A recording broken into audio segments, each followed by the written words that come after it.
In a world where people write fanfiction, two guys make it their destiny to bring you the best of the best and the worst of the worst. Whether it be comedy, clop, grimdark, or anything else, Two Guys One Fic will be there. Starring AgileFawkes and Vaddix, the two guys who hope to make your fanfiction experience more enjoyable. What is up? This is Two Guys One Fic here. I'm AgileFawkes. And I'm Vaddix. And today we are reading What Happens in Applejack by iJap. This is a Clop fic. It's Clop Monday today, so we're here to bring you all the cloperific fanfics we can find. Yay! Mail's here! Applebloom cheerfully announced. Applejack jumped up and stretched her tired legs. She had been hard at work the past few days, preparing for the next Applebuck season. Hard at work was a phrase she too often attached to anything she did around the farmhouse. Hard at work applebucking, hard at work cleaning up around the house, hard at work making dinner for the family. Applejack needed a release, desperately. She drearily trotted downstairs to see if she'd gotten anything in today's mail. Applebloom was quick to bring her over a decently large package. Here you go, sis. Looks like you got a present.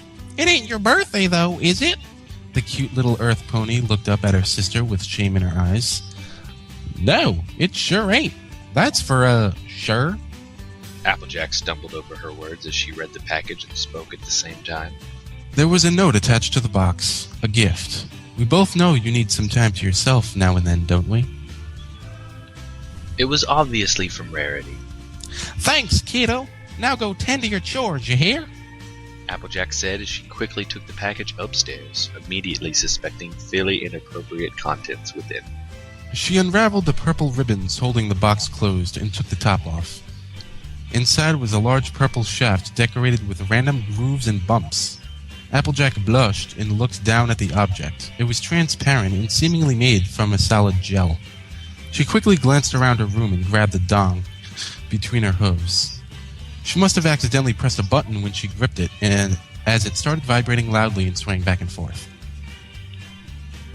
Applejack's eyes widened as she imagined what it must feel like when it's inside. She deactivated it and leaned back, tentatively lifting her back hooves into the air.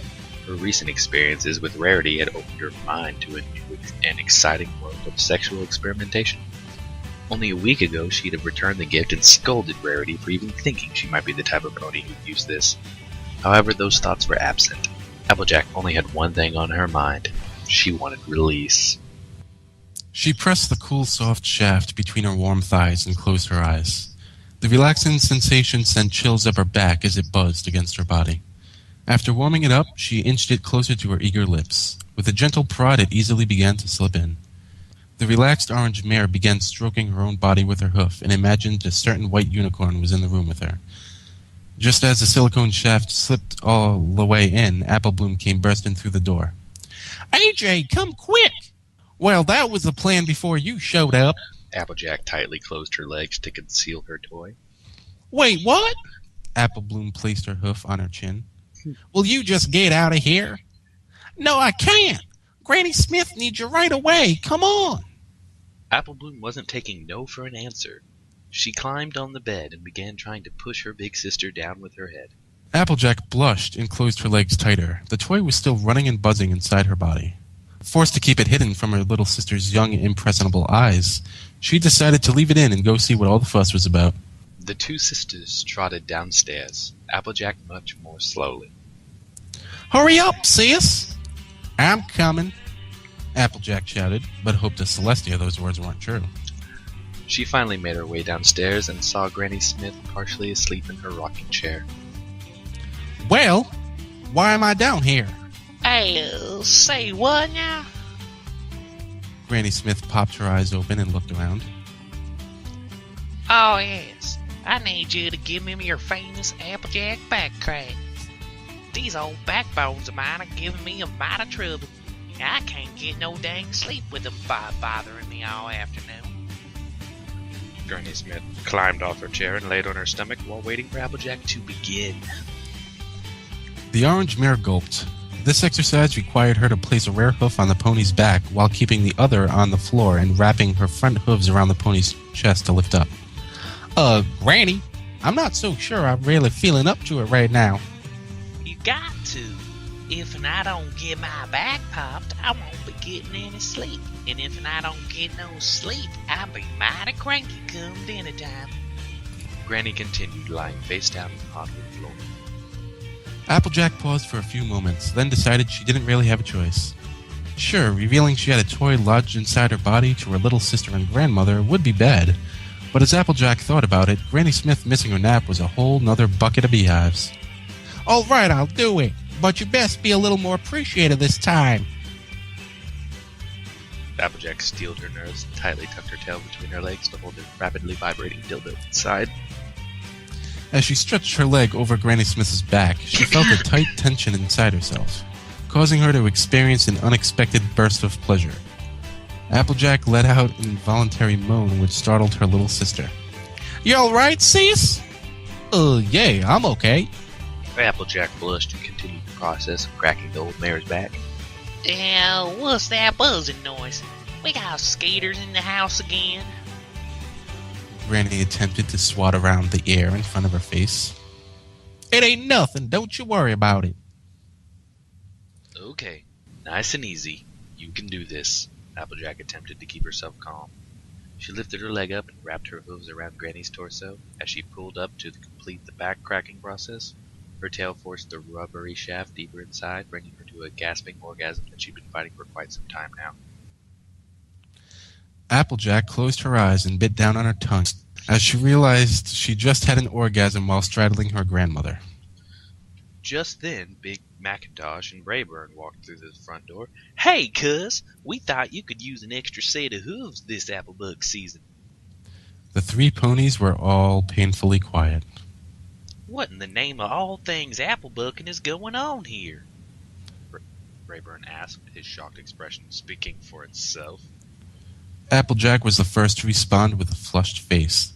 Just, doing the old back cracking thing. Nothing weird going on. As Applejack proved to be the worst liar in all of Equestria, the shaft slipped out and fell onto Granny's lower back, still rapidly vibrating and flailing.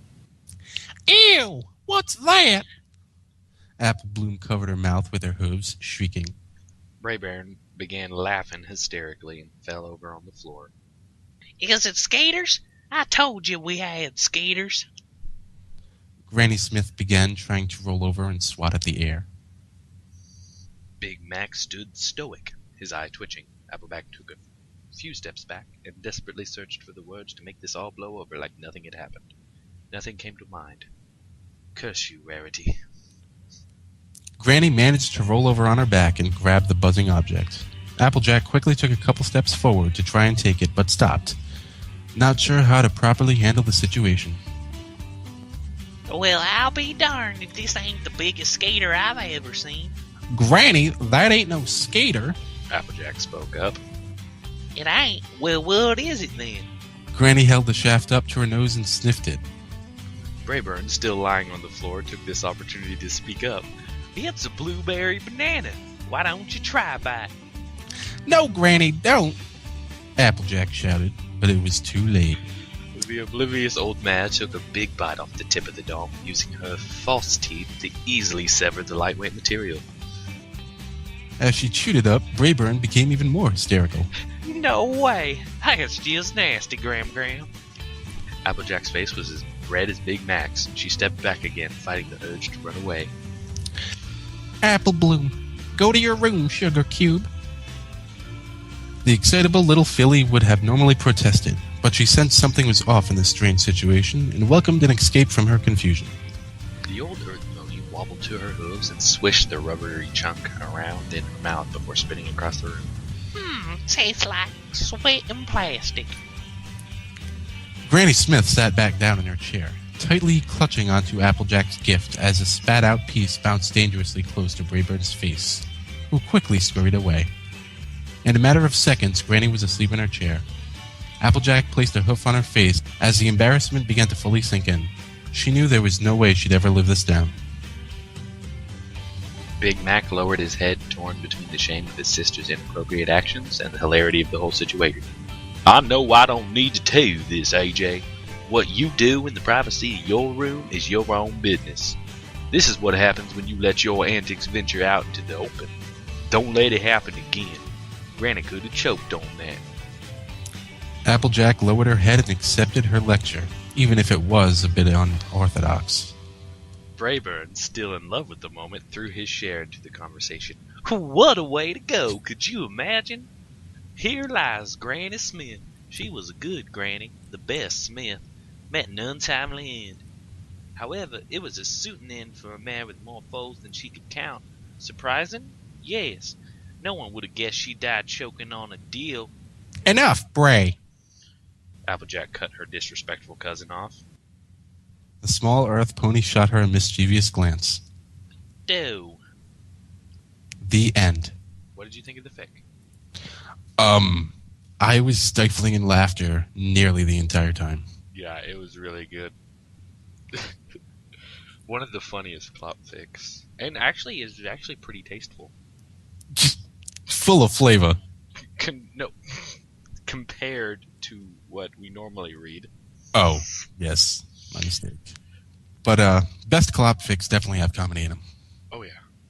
No doubt. So what did you think of the story, Levi? Like you, I was stifling a laugh the entire time. I actually kind of chuckled a little bit while you were talking. Like that. And I love the Braeburn bits. Oh, especially his last line. Yeah. Doe. Doe. Just a toner. Braeburn, you're such a bitch. Absolutely wonderful fanfic. Yeah. Very good clapfic. It's good. And I think it's a great way to bring us back. Yes, it is. We will be doing this every day. Except Sunday. Well, yeah, but that's bloopers, so. Yeah. Tomorrow, we'll be back with a adventure fic that we have no idea what it is yet. We'll see where it leads. We're going on an adventure! This has been Two Guys, One Fic. Signing off.